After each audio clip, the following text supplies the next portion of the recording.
If you were able to walk into a room, confident that you would be well received, seen, heard, and appreciated by others, and all it took was a few changes in how you navigate your everyday relationships, would you be willing to make those changes? It is possible to be both fully authentic and to experience the best relationships of your life. Now, here's the host of Navigating Complicated Relationships with behavior expert Mikki Gaffen Stone. Welcome, everyone tuning in live, all of you who are checking out the recording later. I'm Mikki Gaffen Stone, your host of Navigating Complicated Relationships here on the Inspired Choices Network. And today's topic is a big one. It's anxious kids, anxious parents.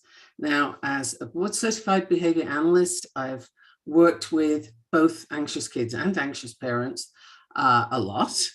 And I've also been a teacher. I do human design where people come with anxiety about things, which is usually a sign that they're out of condition. You know, I come across it in a lot of aspects in life and in my own life too, right? We all have those kind of experiences. So you can find me on Facebook. You can find me at gaffenstone.com and you can email me at mikki@gaffenstone.com. So anxious kids, anxious parents. Kids learn their coping skills from their parents. They learn it not from what you say, but from what you do. So it's important to have a look at what your behaviors are. And when it hits the fan, you know, when things go south and there's a lot of stress going on, what does that look like? What do you do with that? What's your response? So it's not intentional that, you know, parents model this for their kids. It's simply what humans do. It's how we learn.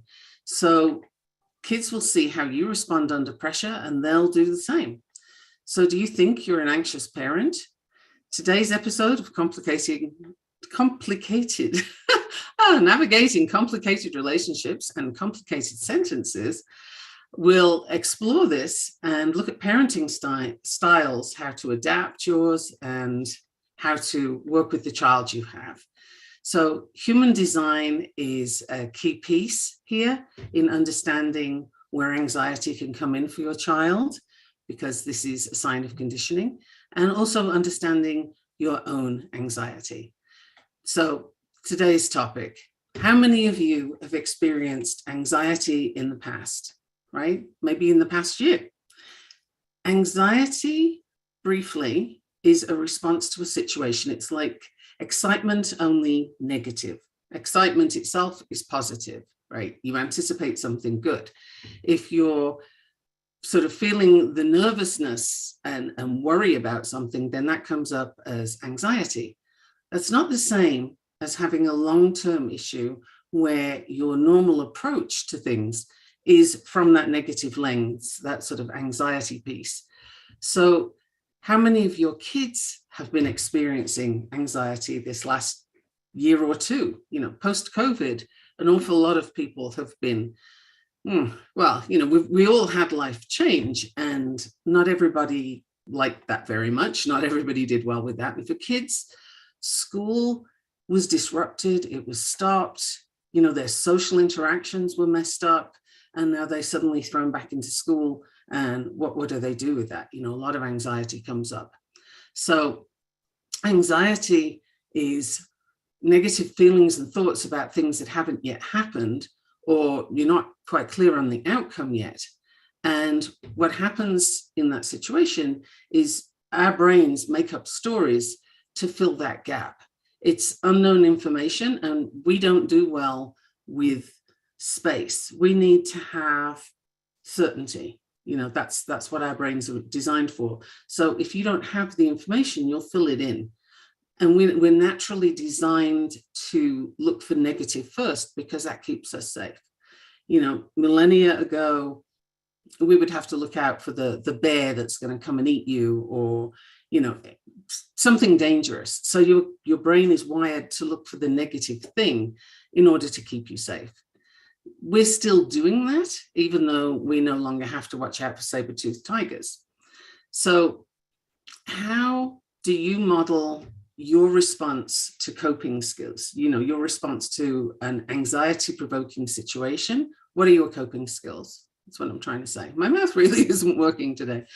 So if you have a very fast response and you show stress, you may verbalize your stress, showing anger, frustration, that kind of thing, then your child picks up on that. And that's okay, but can your child express that as well? As children, if you think back to your own childhood, we often weren't very safe to express anger and frustration because our parents didn't know what to do with that, and it's uncomfortable. If your child's like losing it, it's not a very comfortable place. You have to deal with their stuff plus yours, and if you're in public, then you've got other people's responses. So how did you handle it when you were a child? Did you have to stuff it down? And how does your child handle it now?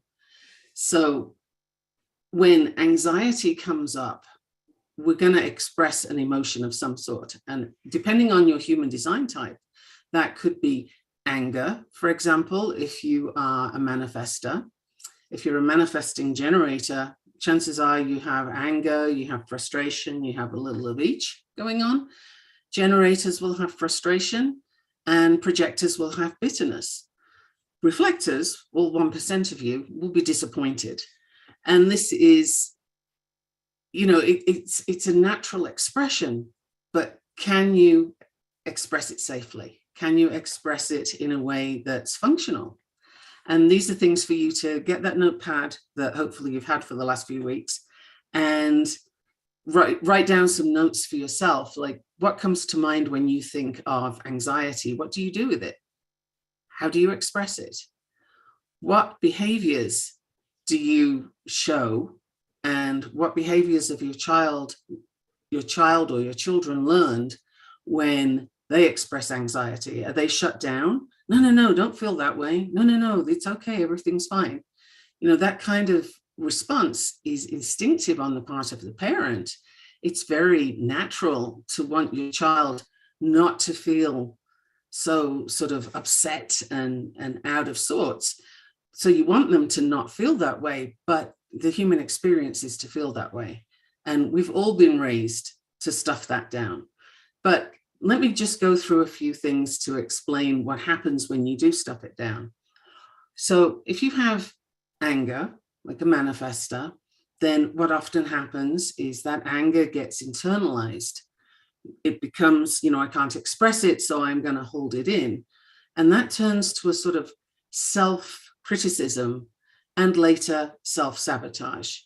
So that is sort of anger turned inward. Frustration can become a wrongness. The parent response to the frustration makes that feel like, you have to be patient. Don't be so, in a hurry, and sort of don't do that is the overlying message. And that turns the concept of patience into a punishment, if you think about it, right? Like, you have to be patient. It's sort of like you have to sit in the corner.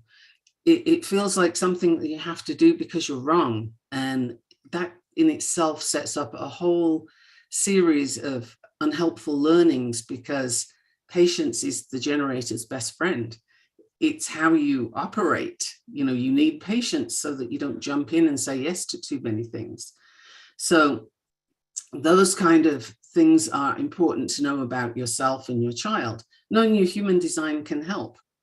Now, if you have a projector, projectors may have a story from their childhood where their parents told them they had an attitude problem, because a projector is likely to go into bitterness when they're sort of stuffing down the emotions. And that can sound sarcastic. And parents don't like sarcasm. That is then made to mean, oh, you're being rude to me. This is not helpful. You're not listening to me. And a whole lot of story comes up, right? Because we don't understand what's happening. And then for the reflector, that 1% of you who have none of your energy centers defined, that disappointment that you feel when things don't go right and you're anxious, but you get shut down, that whole disappointment piece can turn into a victim mentality where things are being done to you and you don't have control.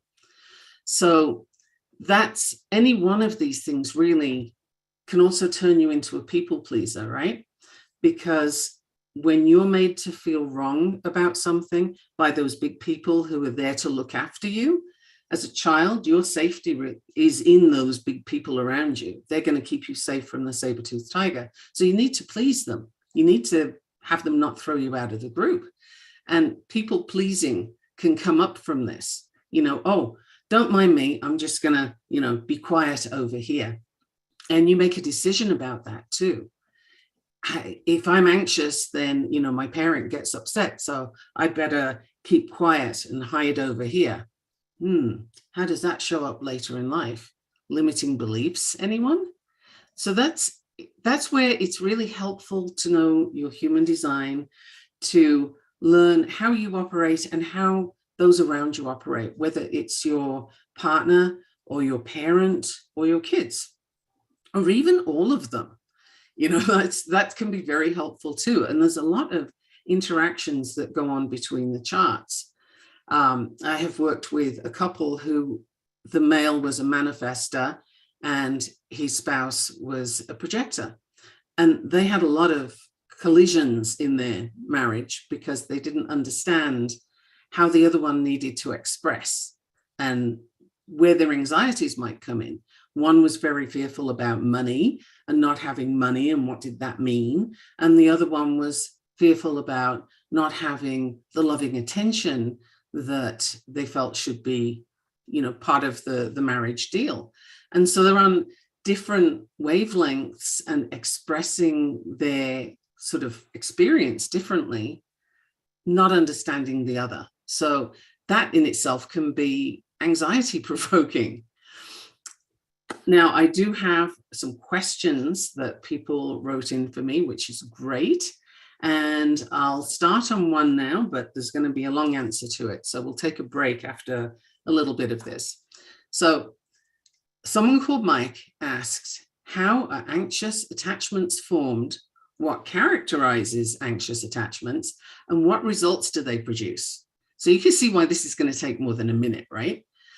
It's a very big topic and it's a really good one because some people have anxious attachments and they don't even realize it. So let me just say that anxious attachments form when the child has experienced some form of abandonment or they feel that they have. It's the action itself is not so much the important piece. It's how the child perceives it, right? So it's a learned behavior. Anxious attachment is not something you're born with. It's something you learn. And I'm going to say one of the first places that a child learns it is there was a fashion for a while, a belief, if you will, that letting the baby cry it out is the way to go. And you should just leave your child in the crib to cry. Well, that would be the first abandonment that child experiences. And if you think they don't remember it, well, consciously, no, probably not. Subconsciously, yes, absolutely. You remember everything because it's all embodied. So it's important to look for these things. Now, no parent's going to get it perfectly. We're not here to be perfect. We're here to learn. So none of this is about blame or guilt or any of those things. And after the break, I'm going to explain more about blame and guilt because this is important not to go there. It's a rabbit hole and it's not a healthy rabbit hole. So please don't do that thing to yourself. And we'll go into what anxious ambivalent behavior is, and we'll move on from there. So if you have any questions, let me know. And meanwhile, I will see you very shortly. Don't go away. We're here navigating complicated relationships, and we'll be back in a moment. What if your relationships could be a source of delight instead of a source of struggle? In a world where human interactions are anything but straightforward, tuning in to Navigating Complicated Relationships with behavior expert Mikki Gaffen Stone will offer you insights, tools, and a whole new level of understanding for you to use right now. Listen for Navigating Complicated Relationships with Mikki Gaffen Stone, Wednesdays at 12 p.m. Eastern, 11 a.m. Central, 10 a.m. Mountain, 9 a.m. Pacific on InspiredChoicesNetwork.com.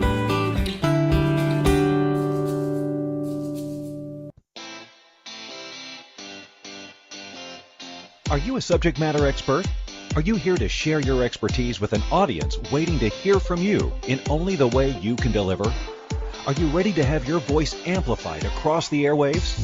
Inspired Choices Network has a global radio platform streaming to millions of people across the world.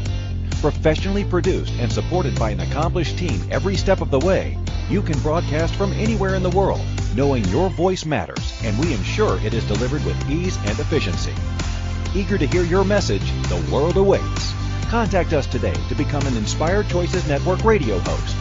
Email become a host at inspiredchoicesnetwork.com. This is Navigating Complicated Relationships with Mikki Gaffen Stone. To participate in the program, join the live studio audience in our chat room at inspiredchoicesnetwork.com. You can also send an email to Mikki@gaffenstone.com. Now back to the program. Welcome back, everyone. I'm delighted you're still here. You're listening to me, Mikki Gaffen Stone, your host of the Inspired Choices Network show, Navigating Complicated Relationships. It's sometimes a complicated sentence too. So before the break, we were talking about the difference between anxiety, which is the negative feelings and thoughts of things that haven't happened yet, or the outcome isn't clear yet. And that can be a one-time thing like, oh, hey, I have a show coming up. I'm feeling anxious about this. That's one type of thing, but anxiety is a longer term situation. That's something where you approach life from a place of, oh no, what's going to happen today? I'm worried about this. I'm worried about that. It's a big sort of negative lens to look at the world through. And we're looking at anxious attachments right now and how they're learned and what they look like. It's important to note that, first of all, this is not therapy. I'm not giving you therapeutic advice. I'm explaining what it is, what it looks like, and giving you some suggestions. If you feel you need therapy, please go get some therapy. That's always a good idea if you can find a good therapist. So the first behavior we're looking at is anxious ambivalent attachment. And that person is likely to have had inconsistent parenting, particularly when it comes to meeting their emotional needs. For example, not knowing when those needs are going to be met and when they're going to be neglected can cause a deep insecurity. An example where I've actually seen these things happening in real time are kindergarten and preschool, or even daycare actually, where the parent will take the child's crying, they're throwing a major fit. No, don't leave me. My heart's breaking. And the parent really is feeling terrible about putting their child in here. Child goes inside, starts to play, and this is where things go south. The parent says, oh, child's happy. I'm going to sneak off while they're busy. And if you haven't done that yet, please don't, because the child is distracted and they're busy. Yes, they're happy right now. But as soon as they realize you've gone, there's a sense of abandonment because they didn't know you were leaving.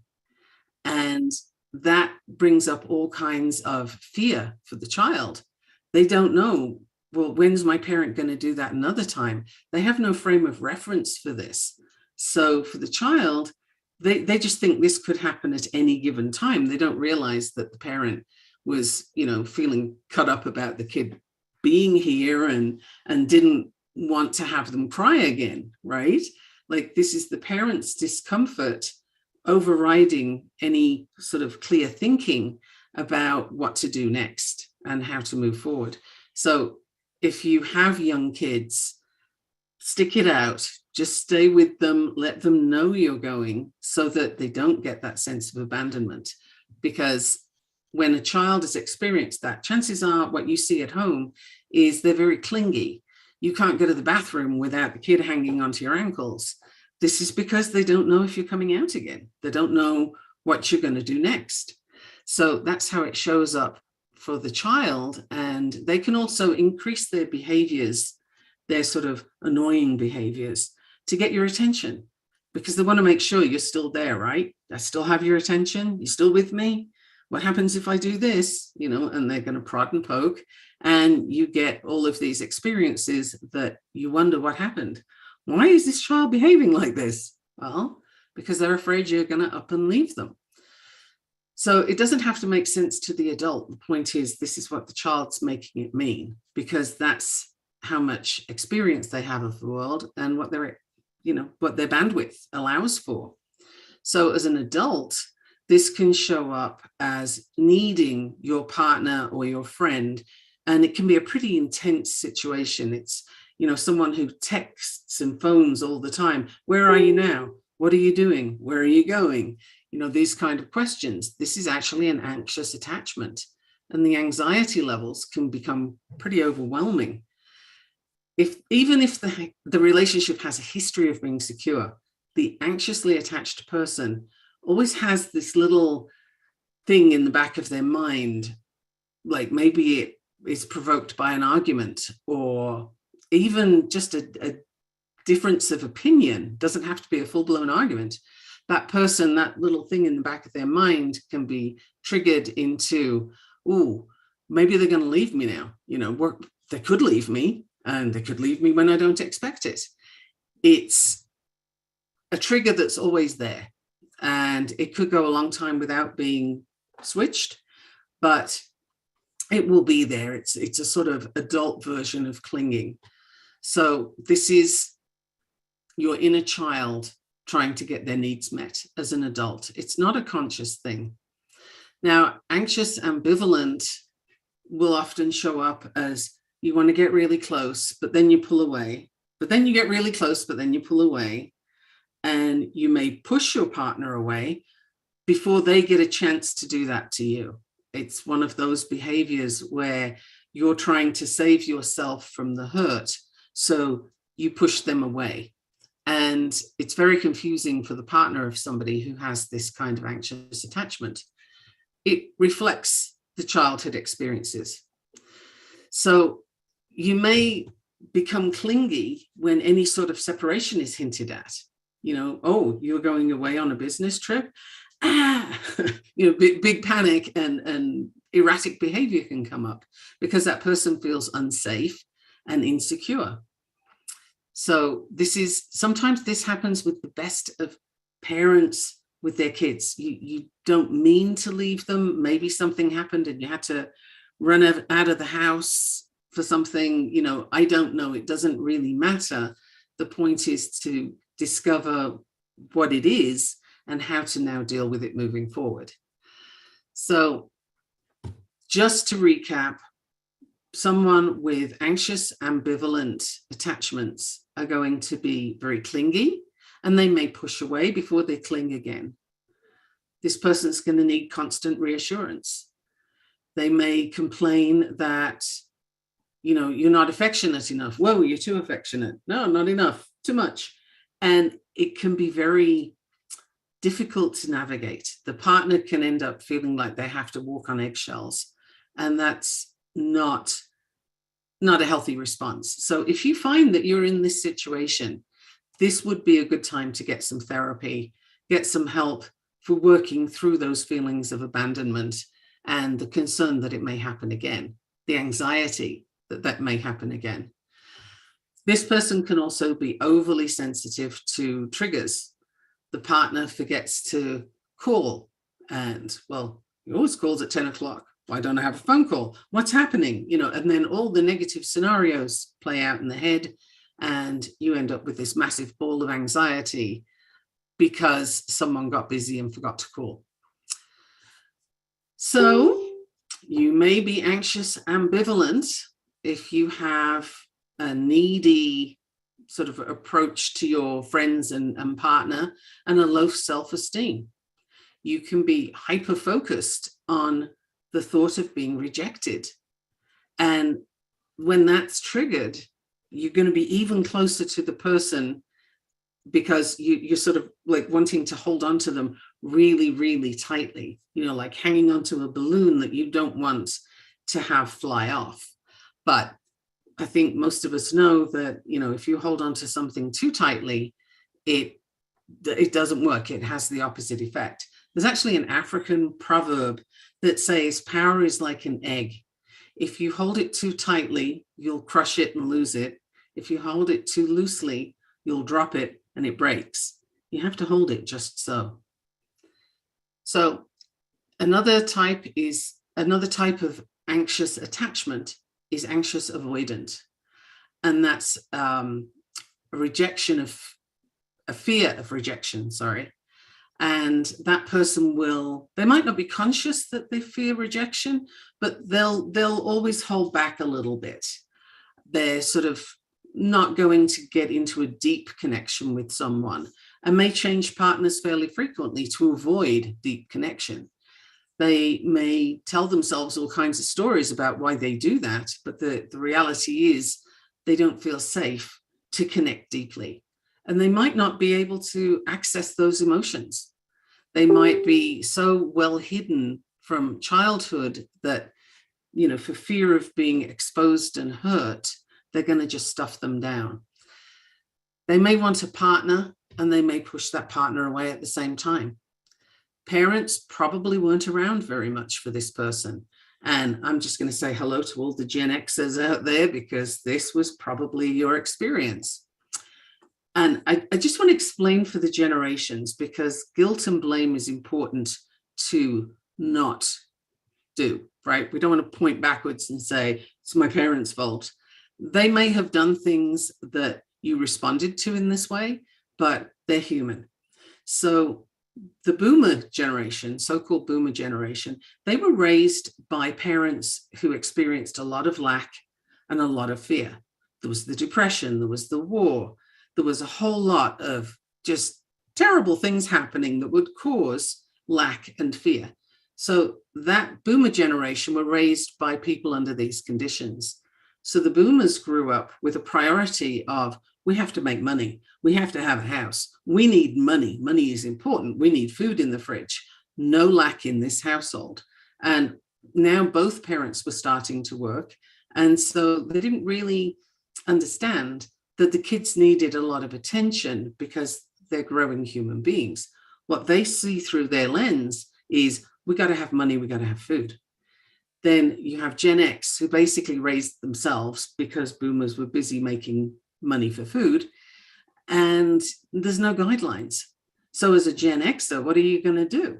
You figure it out. You test it, you mess around, and you find out. And some things worked well enough that you were able to sort of incorporate them, but were they ideal? Probably not, right? And then this group of Gen Xers who had minimal support really, and probably didn't even realize that everybody else was experiencing the same kind of thing, they then have kids. You've got, we'll say, millennials right next. And the millennials, they have a different sort of attachment style, because the Gen Xers, some of them are going to say, oh, I don't want you to feel that you're not getting attention. I don't want you to feel neglected. Here, have a participation trophy. Here, have another one. And that backfired too. Millennials didn't like that either. It didn't help their self-esteem, but Gen Xers didn't know. So just from that sort of breakdown, you can look at each generation and say, well, we all come with what we've learned, and none of it was ideal, but you do what you can with what you have. And so bear that in mind when you're looking at all the things that you can recall and considering the things you can't recall that have perhaps given rise to anxious attachment. This is something that you as a child embodied, and your parents, I doubt that they did it deliberately, honestly. Nobody makes a bad choice.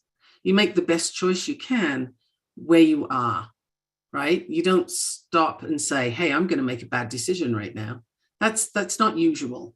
So bear that in mind and give your parents some grace, just as you give yourself some grace. We're going to go more into this after the break, but I've been talking, and we're here for another break. I hope I get through everything today. Don't go away. You are listening to me, Mikki Gaffen Stone, navigating complicated anxiety relationships on the Inspired Choices Network, and we will be back in a minute. What if your relationships could be a source of delight instead of a source of struggle? In a world where human interactions are anything but straightforward, tuning in to Navigating Complicated Relationships with behavior expert Mikki Gaffen Stone will offer you insights, tools, and a whole new level of understanding for you to use right now. Listen for Navigating Complicated Relationships with Mikki Gaffen Stone, Wednesdays at 12 p.m. Eastern, 11 a.m. Central, 10 a.m. Mountain, 9 a.m. Pacific on InspiredChoicesNetwork.com.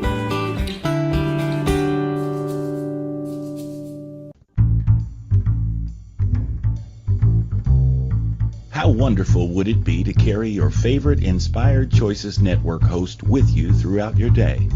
Well, now you can. Inspired Choices Network now has its very own mobile app. Our free app offers live streaming shows, along with thousands of podcasts and TV episodes. Our shows cover a wide variety of topics. Whether you're waking up with us, carrying us through the day, and taking us to bed with you, we're always here for you to enjoy. We're easy to find. Just search for Inspired Choices Network in the Apple App Store or Google Play Store. This is Navigating Complicated Relationships with Mikki Gaffen Stone. To participate in the program, join the live studio audience in our chat room at InspiredChoicesNetwork.com. You can also send an email to Mikki@gaffenstone.com. Now back to the program. Welcome back, everyone. I'm your host, Mikki Gaffen Stone, and if you'd like to contact me, you can find me on my virtual happy space, which is www.gaffenstone.com, or you can email me at Mikki@gaffenstone.com. Gaffen has 2 F's. Or you can find me social media. Nobody else has that name, so I'm easy to locate in Facebook, LinkedIn, Instagram, any of those places. So please do contact me with any questions you have, any thoughts you have, and if you want any help with this, because I use human design to discover where everybody is energetically and how they relate to each other. And then from there, we can go into a coaching journey to undo a lot of things like the anxious attachment fallout, if you will. Now, someone in chat mentioned that they could see how anxious avoidant and anxious ambivalent people could trigger each other. Absolutely. That can create codependence. One person needs support, the other one needs to be supported. There's a push-pull going on, and this can build to the degree that the person who's doing the support most of the time has no alone time, and they might feel that they're not truly loved. Like, there's a lot of literally complicated relationships can come out from this, and it all relates to childhood. It truly does. But again, no blame, because blame just takes away your power. It focuses your energy on finding fault somewhere. And whether you're finding fault with yourself or with someone else, it's wildly unhelpful, because while you're busy putting all your energy there, your energy is being used up and you can't take action. You can't improve things for yourself. So really, if you find that you blame people a lot, bring that energy back into yourself, and let's have a look at how you can use it to do better for yourself and how you can help your kids. Cycle breaking is a very real thing, and it's a big task. It's huge, and we can each do a little bit. Some of us can do more than others. It depends on when you start, how long you've got, a great many things. But think of your timeline like this to explain how these things can happen. If your timeline is a straight horizontal line across a page, you can draw it if you like. And on the far left, you have birth, and you have before birth, you have all the ancestral stuff. And then toward the right, you have the trajectory of your life and your end goal. What do you want out of life, your purpose. Now you have a view as you start on this journey, and you're toddling along, doing your thing, and then you experience something that says to you, oh, hey, if you don't hold on tightly, you're going to lose things. And that child receives that message, and makes a decision. This is the important part that you might not have heard before, but that child makes a decision from the place of a child's mind. I'd better hold on tightly to everything so that I don't lose it. Now you put on like a lens, if you will, to look through. You're looking through that lens of, I have to hold on tightly. So you can step out of that original timeline because you just created a new one looking through those lenses. Now, another thing happens. Your teachers say that you talk too much and you disrupt the class, so you have to be quiet. And this is a message that's repeated in a lot of places. That child receives that message and says, I talk too much. I'm too loud. I'd better be quiet. I'd better be small. Okay, you just put another layer of lenses over the lenses. Step out of your timeline again. You just created a new one. Now it's getting a little foggy, right? The original timeline doesn't look the same anymore. And you can repeat this for all the things that you learned. Where were you too much? Where were you too little? Were you too lazy? Were you too noisy? All these things that begin with you were too much. These are conditioning, and these each are responsible for a sort of layer of lens. So you end up looking through a kaleidoscope, trying to see your way on your timeline. It looks very different each time because the meanings you give to things change. And when a lot of those lenses are negative, then you're going to have an increasingly negative view. So this is just something to be aware of so you can understand where it's coming from. So how to help with that? The first thing I would say, if you're not in a position to go for therapy or you're not already doing therapy, then have a look at your human design. In fact, have a look at it anyway. It's still good to know. And this will give you an awareness and an understanding of where you are and where the layers of conditioning are. You can do work to sort of reclaim that inner child, if you will. So if you do go the therapy route, that's great, but try and find yourself a therapist that doesn't want to keep going over old stories. Because here's the other thing, the more you focus on the thing you don't want, the more it comes up and the more you'll get more of those kind of experiences. You get what you focus on. You know, if you buy a red car, for example, you're going to suddenly see red cars everywhere. This is technically, it's called the reticular activating system. It's part of your brain that says, ooh, you want to focus on this? Sure, let me give you more of that. So if you're focusing on things that cause anxiety or that you feel anxiety about, you'll find more of those. So an awareness that something happened, sure, this is good, but then what are you doing with it?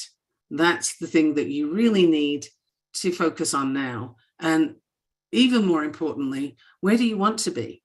Who do you want to be? And how do you want to be? The human design journey can really help you to uncover that, to unravel it, and to sort of plot out your pathway, plot out your new timeline, if you will. You can draw your own lines. So I have another question, and this one is from Heidi, who asks, do you have any practical steps parents can follow to start trusting and empowering their kids? This is a fabulous question. I love it. You can't ask it often enough, honestly. The short answer is start wherever you are now and whatever age your children are at. And I'm just going to go through from littles on up.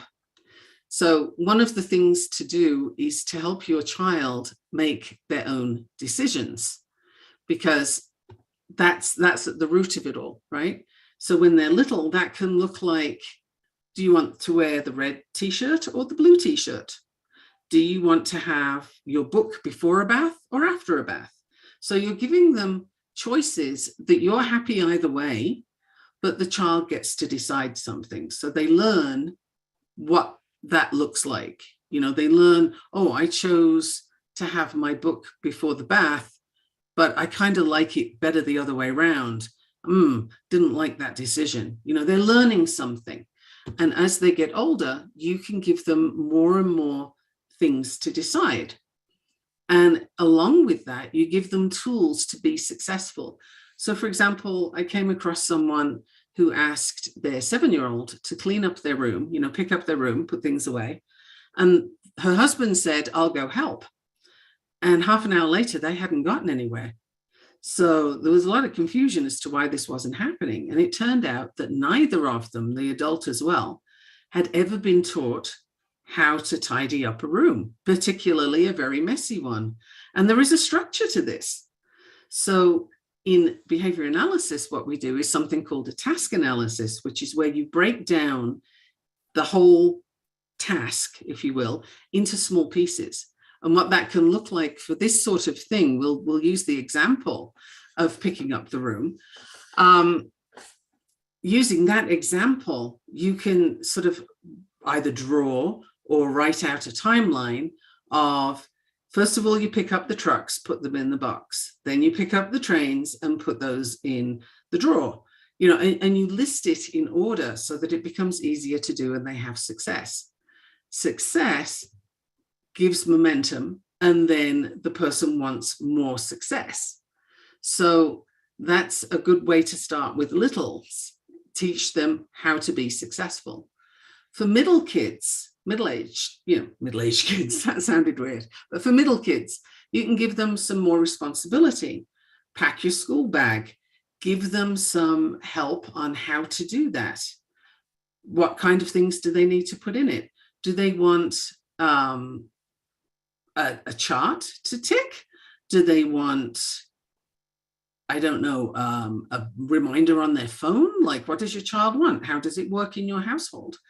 Give them some choices and some tools to be successful with, because behavioral momentum, which is also a thing in a behavior analysis, behavioral momentum breeds success, and that's when motivation kicks in.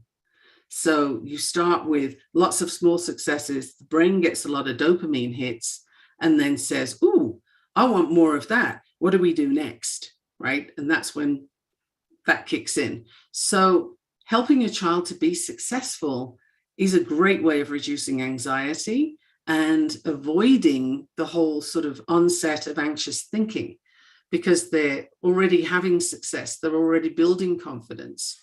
So what kind of decisions can you allow them to have that, might be a little out of your comfort zone, but it's not dangerous? Like, does your child want blue hair?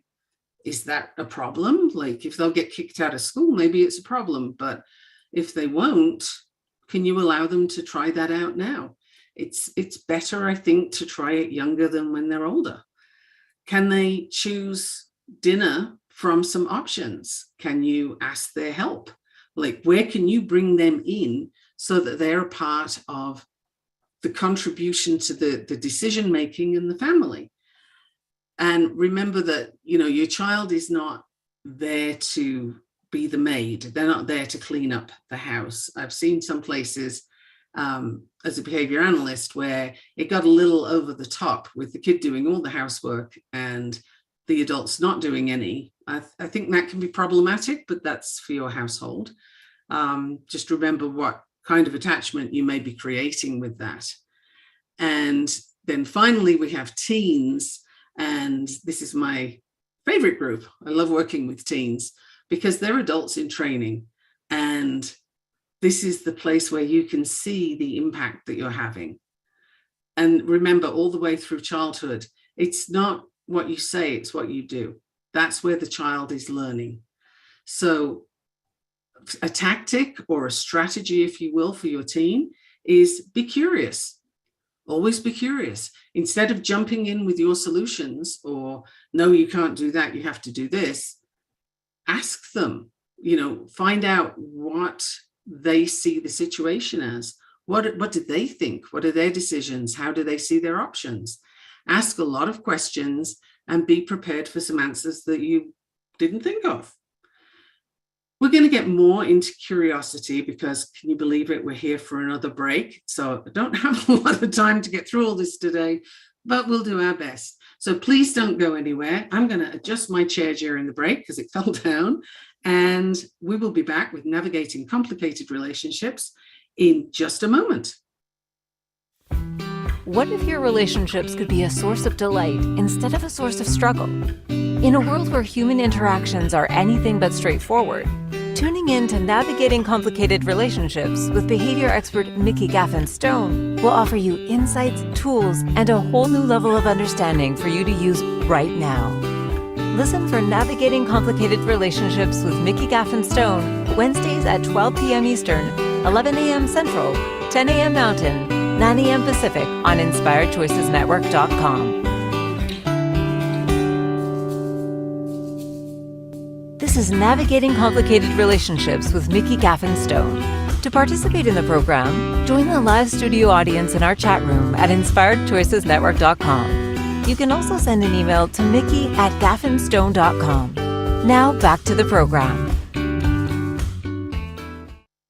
Welcome back, everyone. Thank you for hanging on and being here with me, navigating complicated relationships.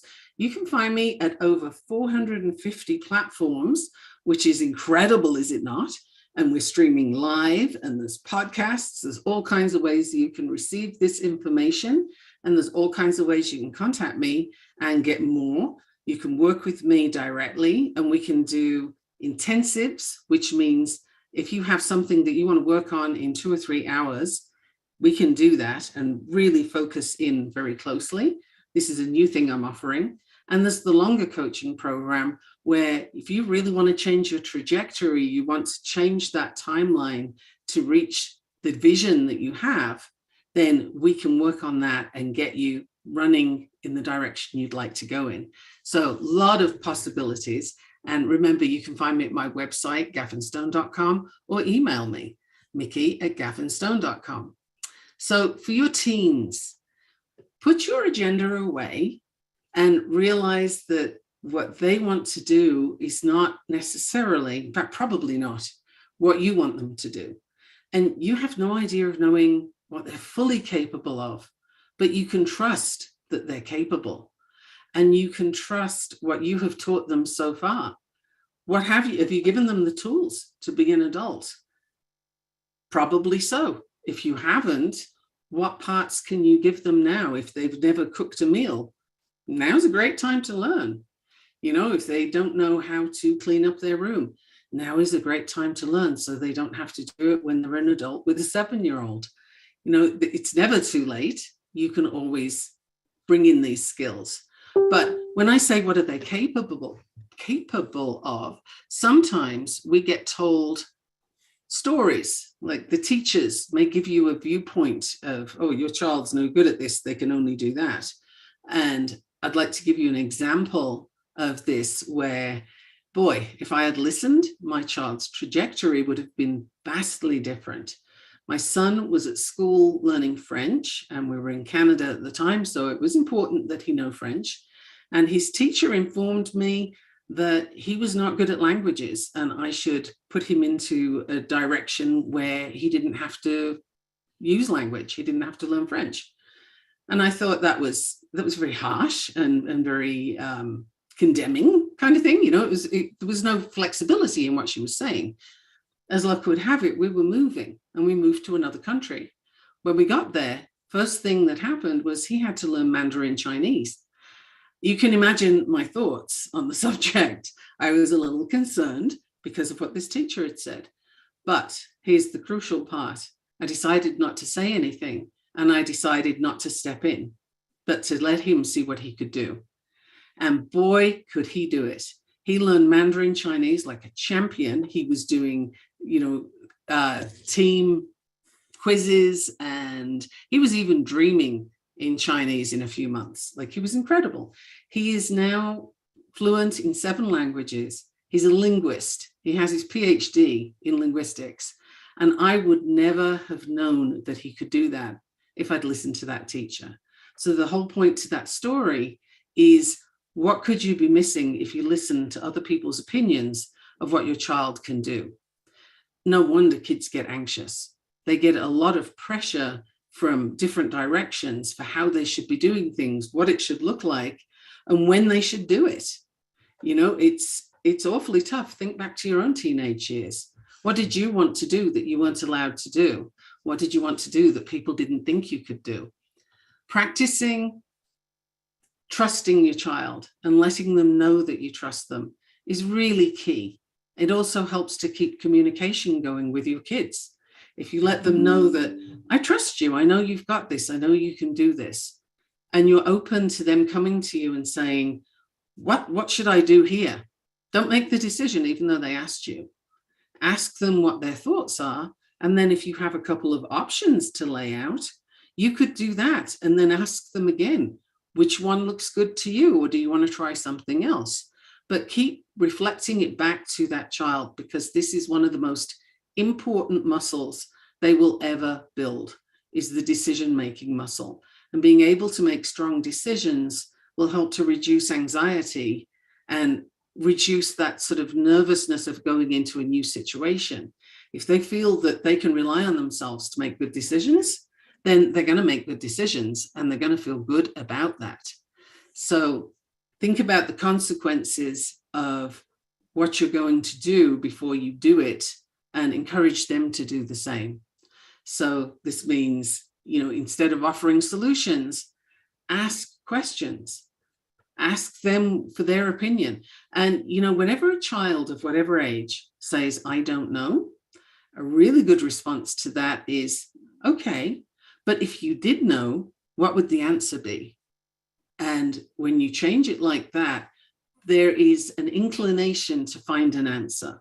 It's a natural trick for the brain is, okay, but if you did know, what would it be? And they look again.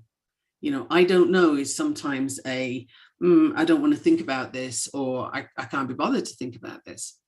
So look at the conditioning that's already there.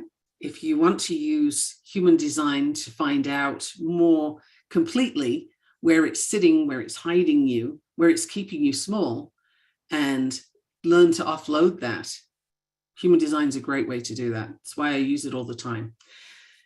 So having said your teenager needs to make decisions and you're asking your child to make more and more decisions as they get older, I would like to be clear that that doesn't mean that the child gets to do whatever they want to do. You establish some ground rules, you have boundaries. Absolutely. So things like hygiene, good manners, communication with respect, these kind of things might be ground rules in your household. And there are consequences when those rules are breached. That's called having good boundaries. But that is another muscle for the child to learn, right? Decision-making is the number one, however. As another point I'd like to bring in here, because this does provoke anxiety in a lot of teenagers particularly, is when you treat the child or the teenager as a friend rather than your child, and you tell them your woes, particularly if there's a divorce or something. Telling all of these adult things to a teen is too much. They do not know what to do with it, and they become very stressed and very anxious about it and can form anxious attachments later. So bear in mind that that is not something to do ever with your teenager. They might seem mature, but they are not ready for what you have yet. So please don't give it to them.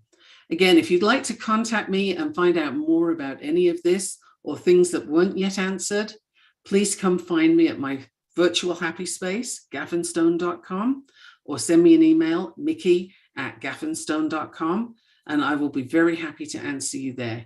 You can also find me on Facebook anytime you like. I do answer messages and I'm always enjoying the interactions. So if you have any more questions about anxiety, I would love to hear them. And we can talk about,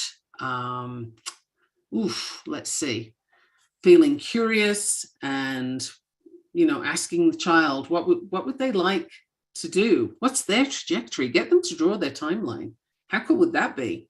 What do they see on those stages? If they don't have one yet, maybe they could think of one. It's a good question to ask. And if you haven't got it yourself, ask yourself. Get making some notes. I will see you next week on Navigating Complicated Relationships. Thank you for listening to the Navigating Complicated Relationship Show.